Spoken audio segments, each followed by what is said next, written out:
লক্ষ্য দিয়া মিছিল করে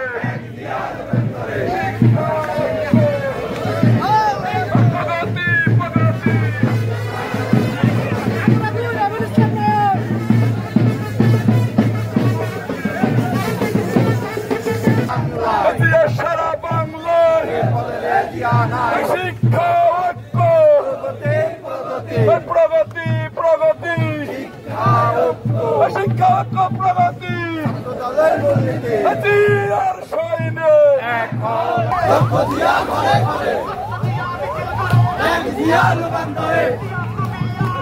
ঘরে ঘরে চলো দিয়া তুমি আলো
আমিনুর রহমান কলেজ ছাত্র দলের নবনির্বাচিত সাধারণ সম্পাদক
দল আমিনুর রহমান কলেজ শাখার নব গঠিত কমিটির দায়িত্ব আমাদেরকে দেওয়ার জন্য আমি বিশেষভাবে ধন্যবাদ জানাই আমাদের 2 আসনের কর্ণধার ঢাকা মহানগর দক্ষিণের সদস্য সচিব মোহাম্মদ রবিউল ইসলাম ভাইকে। আমি ধন্যবাদ জানাই কেন্দ্রীয় সংসদের সভাপতি রাকিবুল ভাইকে। আমি ধন্যবাদ জানাই কেন্দ্রীয় কমিটির সেক্রেটারি মোহাম্মদ নাসিরউদ্দিন নাসির ভাইকে। আমি আরো ধন্যবাদ জানাই মাগুরা জেলা ছাত্র দলের সদ্যপ্রচারী সেক্রেটারি মোহাম্মদ আবু সাইদ সবুজ ভাইকে। আমি ধন্যবাদ জানাই উপজেলা ছাত্র দলের আহ্বায়ক মোহাম্মদ সাজিদ ভাইকে। আমি আরো ধন্যবাদ জানাই মোহাম্মদপুর উপজেলা ছাত্র দলের সদস্য সচিব রাজু ভাইকে। উপস্থিত ভাইয়েরা আমার, আপনারা জানেন এই 17 বছর আমরা অনেক নির্যাতন নিপীড়নের মাধ্যমে এই ফ্যাসিস্ট সরকারকে জুলাই আগস্টের মাধ্যমে এই দেশ থেকে বিতাড়িত করেছি। সাথী বন্ধুরা আমার, আমরা রাজপথে বিজেপি দিনে যেভাবে ছিলাম, ইনশাআল্লাহ আমাদের তারেক রহমান যে দায়িত্ব দিয়েছেন, আমি তারেক রহমানের হাতকে শক্তিশালী করার জন্য আমি সেই দায়িত্ব যথাযথভাবে পালন করবো। এই বলে আমি আমার কথা শেষ করছি। বাংলাদেশ জিন্দাবাদ, বাংলাদেশ জাতীয়তাবাদী দল জিন্দাবাদ।